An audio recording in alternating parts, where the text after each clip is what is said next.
បងប្អូនដែលបានឃើញរូបថតមួយស្លឹកនេះជាមួយនឹងអក្សរជាភាសាអង់គ្លេសសៀមបានសរសេរថាគេវាយបកមកកម្ពុជាដោយសារតែគេការពារអធិបតេយ្យភាពរបស់សៀមហើយគេត្រាម៉ាថាសៀមគឺជាភាគីរងគ្រោះដោយការបំពានពីអ្នកដទៃវាជារឿងដែលគួរអស់សំណើចមែនទែនហើយវាជារឿងដែលខ្មាស់អៀនបំផុតរបស់សៀមដែលធ្វើការវាយប្រហារមកលើកម្ពុជាតាមគ្រប់មធ្យោបាយ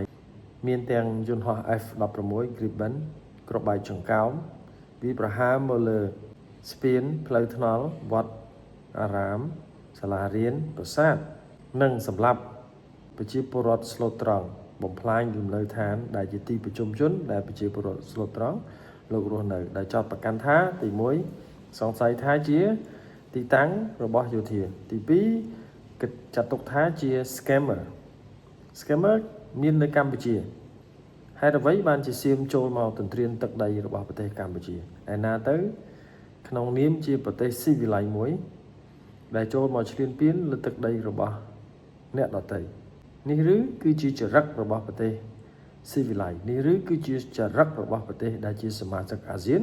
ដែលតែងតែអះអាងថាសាមគ្គីអាស៊ានតែមួយវាជារឿងមួយដែលគួរឲ្យខ្មាស់អៀនមែនតើដែលសៀមដ្រាម៉ាឲ្យអន្តរជាតិ